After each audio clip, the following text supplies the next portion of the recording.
Good morning, traders, and happy Saturday. We are going to look at TOST today.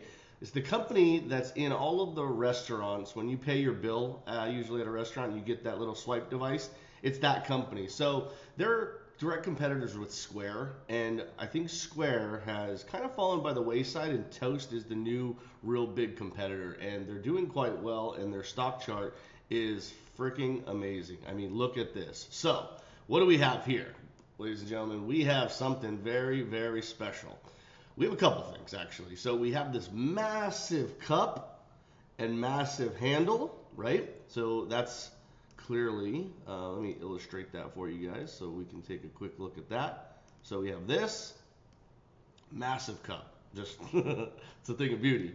And then we have this kind of handle right here, right? So then what we have is we have this massive bull flag going into the top of it, and then you have this falling wedge or descending wedge, right? And you had these touch points here, touch point here, touch point here, and then breakout, gap up. And what's it doing right now? It, my friends, is forming another bull flag, just a little bit different. And these types of bull flags are very, very powerful, right? So you have your flagpole here, and again, I'm just going to draw this in so everybody can see it. See what that looks like. So you have your flagpole, and then you have your bull flag. Now, I can put it on the 24-hour chart, and it looks a lot better, right? So you don't have these big gaps because it's using 24 hours of data, so pre-market and post-market. So I always like to look at it like this, especially for new traders. It's a custom interval on here, and sorry to digress, but this is important. You can set this up so you include pre-market and aftermarket, whereas on the daily chart you won't see that, right? And you'll see gaps everywhere. But it's the same thing. So it's just easier to see on that 24-hour chart, right? So you have this big, massive bull flag, and then you have this consolidation. Now, mind you, this is a very good bullish consolidation. What do I mean by that? Well, it's about a month from May 25th all the way till June 25th of consolidation. And a few more things I like about it. You had this attempt at a breakout almost, right? You this day here, and you had this follow through day, and then what'd you have?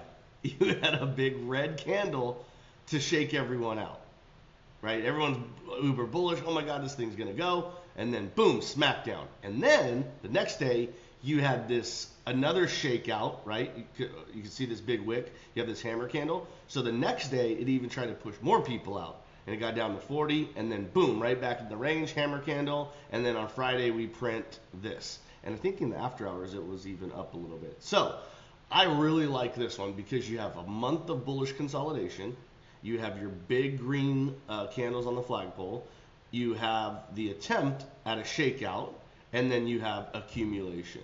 Oh my God, this one's beautiful. I mean, come on, this one is tasty. So what are we gonna do here? So I actually bought it in the aftermarket on Friday because of this. I just love the setup. So normally, experienced traders and a good trader would wait for the breakout, wait for the retest. The problem with that is this market is too damn bullish. Like all we're doing is going up and making new highs and new highs and new highs. But I don't want to chase the market. Really, I don't want to chase, the Mag 7, although I do like Amazon and Google, and I'm going to put out a couple videos on that this weekend as well, so tune in for those of the Mag 7. But I digress.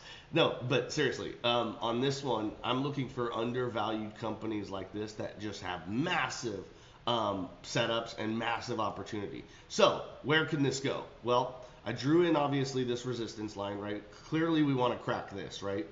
And again, like I said, the problem of waiting for it to crack it is we might just go right to $50 or maybe even through 50, because normally you'd want to wait for something like this and then buy that breakout right there, right? So with a certainty or a high degree of certainty that this one is truly going to break out. But just given my experience, given all of this price action, I just really, really like it, and I'm not going to wait for that because I don't want to miss that move. So what will I do? I'm probably going to, I legged in here on this breakout, I might buy a little bit more, and then I'm going to personally probably sell some off at here, and then I'll wait for this retrace, I'll reload, and then boom, we're off to the races. I'll also be buying some calls on this position as well.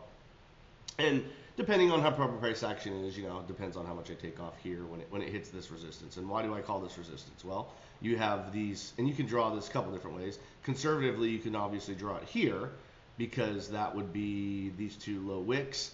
But I'm going to go more for the range just because of this breakout. I think it's going to have some magnitude to it. So I'm going to draw it up here at all these candle closed bottoms and get that resistance at about $50. Plus, it's a $50 psych level, so I really like it. Now, let's quickly look at the RSI.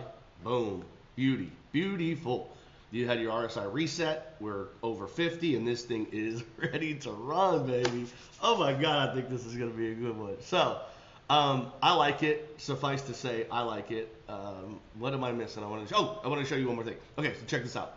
So, if for those of you who don't know how to measure a breakout on a cup and handle, you take the neckline of the cup and you take the lowest point of the cup. So you bring the neckline at the top and then the lowest level of the cup, and then you drag this to the breakout, just to give you an idea of how much movement this bad boy has. Now, a lot of things obviously have to go right for this to get to realize that move. Stock market has to continue to go up. The IWM, which this is in, has to continue to go up to realize this full move. But my friends, there's a lot of movement and a lot of opportunity to that price target. I'm just telling you what the price target is. I'm not necessarily going to hold it that high. I don't have that much conviction, but I do have conviction for it to break out. I do have conviction for it to get to 50 and likely far beyond. I mean, conservatively, I think you can go even, different take profit levels. Here's one here, here's one here. So you have your points of take profit along the way, right? Take profit number 1, take profit number 2, 3, and then ultimately 4. So that's TOST, ladies and gentlemen. This thing is a sexy chart. I love it, and yeah, that's what I'm doing in my personal portfolio. I'll just remind everyone, I am not a financial advisor. No financial advice will be given on this channel. It's strictly for educational purposes only, my friends. So do me a favor, hit that like button, subscribe to the channel, show me some love, help me build this channel. I'm trying to get this following over 1,000. We're doing pretty good. It's only 3 weeks in. I'm posting content regularly. Every 2 or 3 per day. Have 50 plus videos in 3 weeks. I think that's pretty good. But the way I'm gonna keep doing this is if you guys show me you love it, hit that like button, comment, please share with your friends and family who trade and looking for opportunities. And yeah, that's all I ask, and I'll keep bringing you guys these bangers. All right, until the next one. Cheers, guys. Bye.